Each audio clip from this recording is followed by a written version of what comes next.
Viginti. Oke Kima, welcome back to channel Viginti. Kali ini kita akan melanjutkan pembahasan dari web novel Ryoshi no Sakin wa Katagawari part yang ketiga. Oke, gak usah banyak bacot, kita langsung gas ke pembahasannya. Hari itu ialah awal dari hari Valentine. Semua murid sibuk bertukar coklat dan saling menikmati coklat.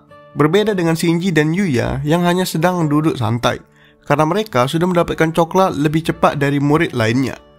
Shinji menegur Yuya yang tampak kurang tidur. Yuya berkata kalau ia sulit tidur karena akhir-akhir ini ia tidur semakin dekat dengan Kaede, atau bisa dibilang tidur sambil berpelukan. Shinji mendengar itu berkata kalau sebelum tidur ia juga bermesraan dengan Otsuki, yaitu dengan saling bertelepon, sehingga Shinji mengerti apa yang Yuya rasakan. Kemudian Shinji mengalihkan dengan bertanya mengenai acara perkemahan mereka yang akan diadakan minggu depan. Yuya berkata kalau ia cukup bersemangat dengan acara tersebut. Tiba-tiba Kaede datang diikuti dengan Otsuki. Kaede berkata kalau ia sangat menantikan acara perkemahan nanti karena ingin melihat bintang bersama dengan Yuya. Yuya juga berkata kalau ia cukup kesepian nantinya dikarenakan mereka akan berangkat dengan bus yang berbeda, sehingga Yuya juga ingin melihat bintang bersama Kaede. Bel masuk pun berbunyi dan Otsuki langsung menarik Kaede dan kembali ke kelas. Kemudian pada saat jam istirahat, Yuya dan Kaede seperti biasa makan siang bersama diikuti dengan Shinji dan Otsuki. Mereka berbicara mengenai perkemahan nanti, mulai dari bermain ski, melihat bintang dan sebagainya. Pada saat asik berbicara, Yuya tiba-tiba teringat mengenai dirinya yang sampai sekarang belum memberikan jawaban perasaannya kepada Kaede. Yuya sadar kalau hubungan mereka sudah semakin dekat dan ia juga sudah cukup mengenal Kaede.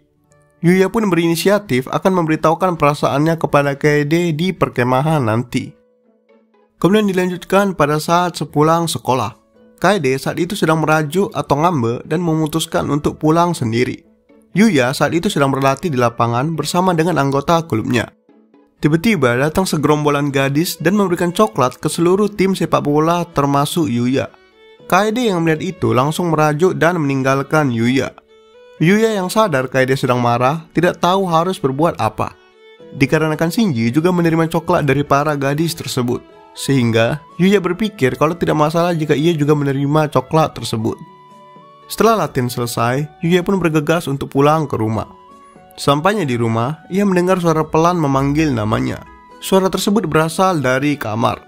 Yuya pun perlahan memasuki kamar dan menyaksikan Kaede yang sedang tidur sambil menempelkan wajahnya ke baju tidur Yuya.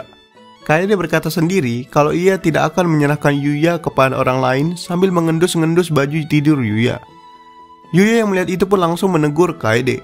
Kaede terkejut melihat Yuya yang datang tiba-tiba. Tanpa ditanya, Kaede langsung menjelaskan kalau semua hal yang dilihat Yuya tadi tidak benar. Kaede juga berkata kalau ia tidak cemburu sama sekali hanya karena Yuya sudah menerima coklat dari cewek. Yuya di situ sadar tanpa harus ditanya, Kaede sudah memberikan semua jawabannya mengapa ia merajuk. Yuya pun berkata kalau malam ini ia akan memeluk Kaede sambil tidur sebagai bentuk permintaan maafnya. Kaede mendengar itu pun langsung ceria. Ia dengan semangat langsung berdiri dan mengajak Yuya makan malam dan kemudian tidur. Kemudian dilanjutkan pada pagi hari, tepatnya hari di mana kelas berangkat ke tempat perkemahan. Yuya dan Kaede berangkat dengan bus berbeda karena kelas mereka juga berbeda. Pada saat di bus, Shinji bertanya kepada Yuya bagaimana perasaannya terhadap Kaede sekarang. Yuya yang sudah cukup mengenal Kaede bisa menjawab pertanyaan tersebut dengan mudah. Yuya bahkan berkata kalau ia sudah tidak bisa membayangkan bagaimana ia bisa hidup tanpa Kaede. Yuya yang berkata tersebut pun sadar kalau perkataannya tadi bukan lagi pengakuan cinta, namun sudah seperti lamaran. Yuya pun sedikit malu melihat dirinya yang terlalu cepat melangkah ke tahap yaitu tidak bisa hidup tanpa seseorang.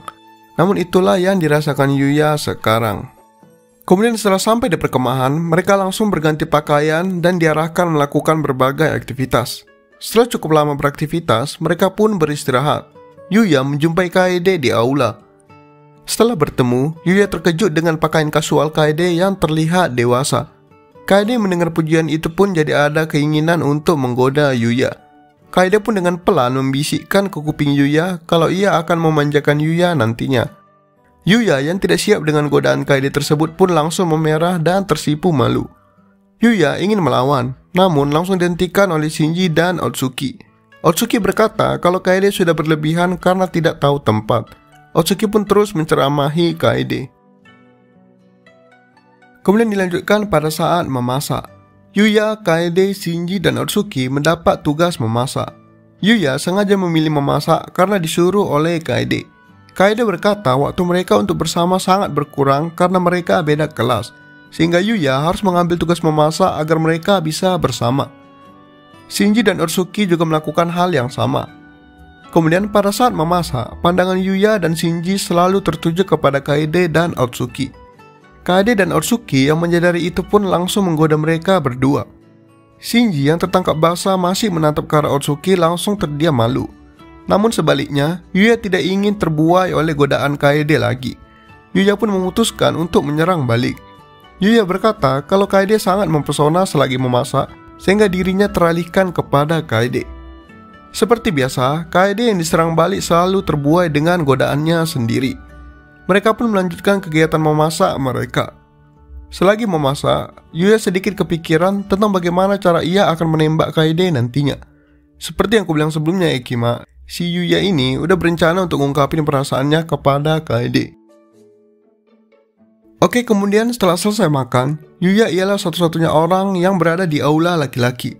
Shinji pergi untuk bermesraan dengan Otsuki, begitu juga para murid cowok lainnya. Kemudian saat Yuya sedang tiduran di sofa ruang tamu, tiba-tiba Kaede datang dan memeluknya dari belakang. Yuya yang merasakan pelukan tersebut terkejut dan langsung menoleh. Kaede berkata kalau mereka susah bertemu apalagi berduaan seperti ini. Jadi ia ingin memuaskan rindunya agar bisa tidur nyenyak nantinya. Yuya sebenarnya juga sudah mulai tidak terbiasa jika tidak ada Kaede saat tidur. Ia pun tidak menolak pelukan Kaede. Kemudian Yuya berkata kalau besok pada saat melihat bintang, ia mempunyai kejutan untuk Kaede. Kaede pun berkata kalau ia akan menantikan kejutan dari Yuya besok. Kemudian setelah berpelukan cukup lama, Kaede pun kembali ke aula perempuan.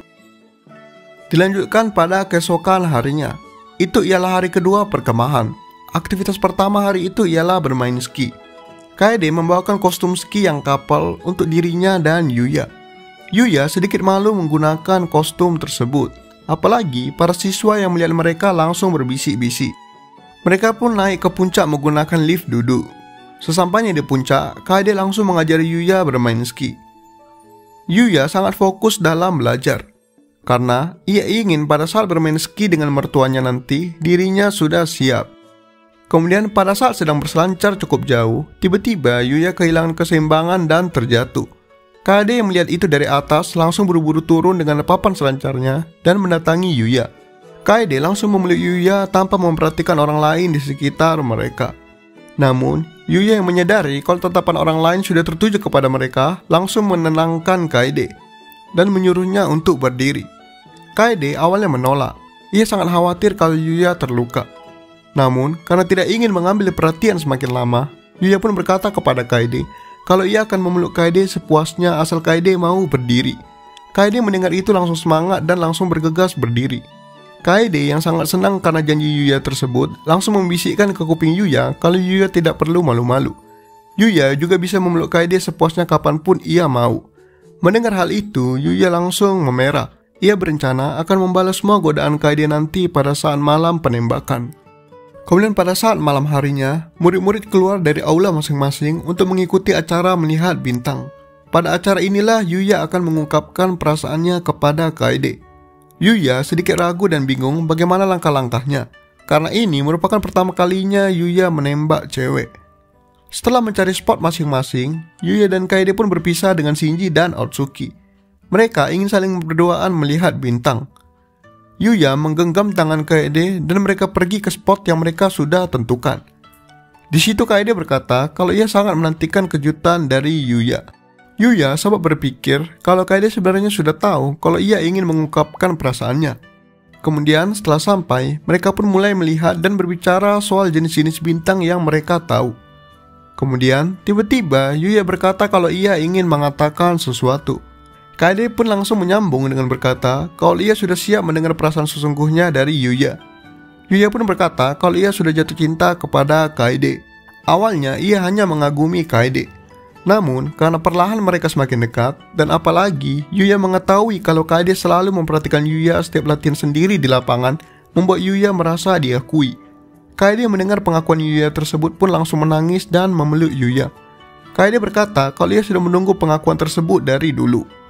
Kemudian dengan cepat Kaede langsung berdiri dan langsung mencium Yuya. Yuya langsung terdiam dan terkejut dengan situasi tersebut. Kaede berkata kalau ia juga mencintai Yuya. Yuya pun dengan spontan kembali mencium Kaede. Dan itu adalah ciuman kedua mereka pada malam itu. Kemudian keesokannya ialah hari terakhir perkemahan. Yuya dan Kaede berjalan-jalan ke toko souvenir untuk membeli oleh-oleh. Yuya berkata kalau ia ingin membeli sebuah oleh-oleh untuk orang tua Kaede karena sudah sangat baik kepadanya. Kaede berkata kalau orang tuanya sangat menyukai teh asli dari situ, sehingga akan lebih bagus kalau Yuya membelikan mereka teh. Yuya juga membeli souvenir, yaitu sepasang topi untuk memperingati hari jadian mereka. Kemudian pada saat perjalanan pulang, Kaede berada di bus yang sama dengan Yuya. Hal itu bisa terjadi karena mereka tidak sadar kalau mereka sedang berpegangan tangan hingga masuk ke dalam bus. Alhasil, Kaede pun tidak sadar kalau mereka seharusnya beda kelas. Mereka berdua sempat dimarahi oleh guru pengawas di situ. Namun, Kaede dibiarkan begitu saja karena akan memakan waktu jika harus kembali ke bus kelasnya lagi. Yuya dan Kaede pun duduk bersama selama perjalanan pulang. Setelah sampai di sekolah dengan selamat, Yuya dan Kaede pun langsung memutuskan untuk kembali ke apartemen mereka. Sesampainya di apartemen, Kaede menyuruh Yuya untuk menunggu di luar sebentar. Yuya pun mengikuti apa kata Kaede. Setelah beberapa saat, Yuya pun masuk dan Kaede menyambut Yuya dengan pelukan dan ciuman. Kaede berkata ia harus bersiap-siap terlebih dahulu untuk memberikan sambutan dan ciuman selamat datang kepada Yuya. Yuya sangat senang dengan hal itu. Ia berharap suatu hari nanti ia juga bisa memberikan ciuman selamat datang kepada Kaede. Oke lakimaku, itulah akhir dari pembahasan web novel volume satunya. Kita akan sambung di volume keduanya, atau mungkin kita sambung kalau udah rilis versi light novelnya. Karena asal kalian tahu ya kimakku, cerita dari web novel dengan light novelnya itu lumayan berbeda. Karena di versi light novelnya nanti, itu ada karakter tambahan yang cukup berpengaruh ke hubungan Kaede dan Yuya nantinya. Dan juga versi light novelnya nanti lebih kompleks dan lebih banyak lah gambar-gambarnya. Gak itu-itu aja. Jadi ya nanti kami infokan lagi lah ya Kima. Oke, sekian dari video kali ini. Jangan lupa untuk like, comment, dan subscribe. And goodbye Kima.